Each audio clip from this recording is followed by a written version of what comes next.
Berita Arema terpopuler. Simak berita Arema hari ini populer Rabu tanggal 5 Oktober tahun 2022 yang mengulas tentang pemain dan pelatih Singo Edan.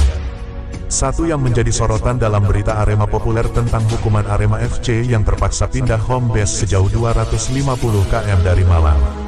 Selain itu juga terdapat tentang dugaan gas air mata yang kadaluarsa disorot oleh Komnas HAM. Potret laga Arema FC vs Persebaya kiri, dan suasana kericuhan usai laga kanan dalam berita Arema hari ini Rabu tanggal 5 Oktober tahun 2022. Satu yang menjadi sorotan dalam berita Arema populer tentang hukuman Arema FC yang terpaksa pindah home base sejauh 250 km dari Malang. Selain itu juga terdapat tentang dugaan gas air mata yang kadaluarsa disorot oleh Komnas HAM. Selengkapnya, simak berita Arema hari ini. 1. Dugaan gas air mata kadaluarsa di tragedi Kanjuruhan disoroti Komnas HAM, siapa perintahkan tembak? Dugaan penggunaan gas air mata kadaluarsa dalam tragedi Kanjuruhan pasca laga Arema FC vs Persebaya Surabaya, Sabtu, tanggal 1 Oktober tahun 2022 menjadi salah satu yang akan dicermati Komnas HAM.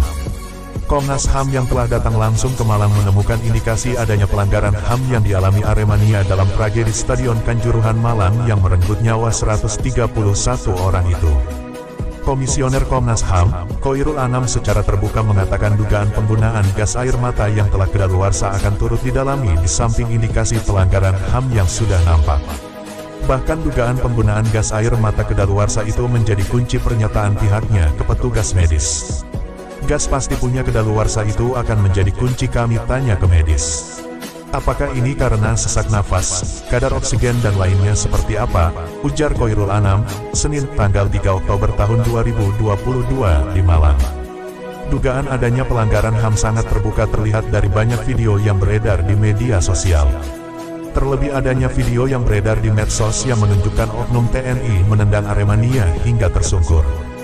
Terkait hal itu, Komisioner Komnas HAM Khoirul Anam menuturkan indikasi pelanggaran HAM memang terlihat dalam insiden itu.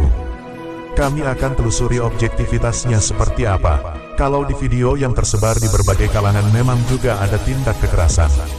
Untuk itu kami berharap beberapa hari ke depan seluruh pihak bisa transparan ke kami termasuk polisi dan TNI, kata Khoirul Anam.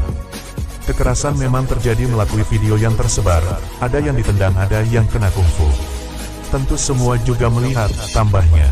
Selain itu, pihak Komnas HAM mengaku masih akan melakukan penelusuran lebih dalam soal gas air mata yang ditembakkan petugas kepolisian ke arah tribune.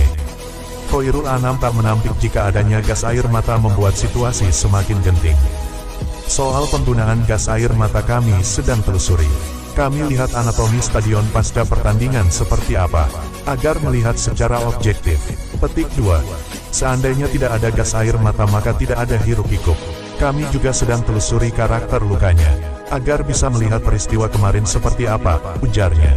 Selain itu Komnas HAM juga tengah mendalami dugaan penggunaan gas air mata yang telah kadaluarsa.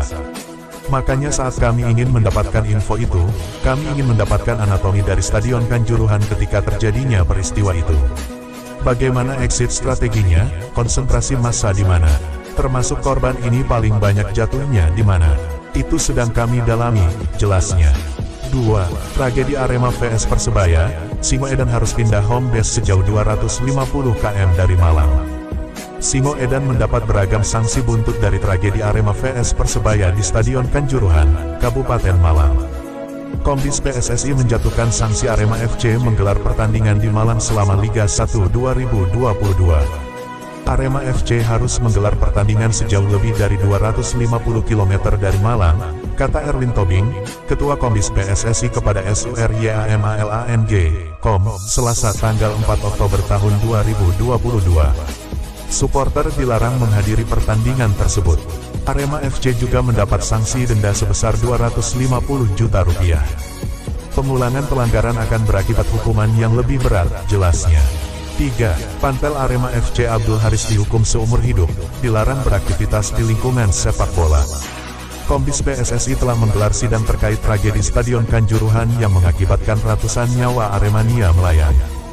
Dari hasil investigasi di lapangan dan sidang yang digelar Komdis PSSI, Ketua Panpel Arema FC Abdul Haris terbukti lalai dan melakukan kesalahan hingga mengakibatkan ratusan nyawa melayang.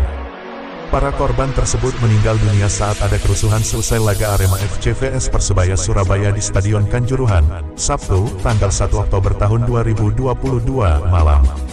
Dari hasil sidang Komdis PSSI, ada kesalahan dari Ketua Panpel yang dalam hal ini adalah Saudara Abdul Haris, kata Ketua Komdis PSSI Erwin Tobing di Malang, Selasa, tanggal 4 Oktober tahun 2022.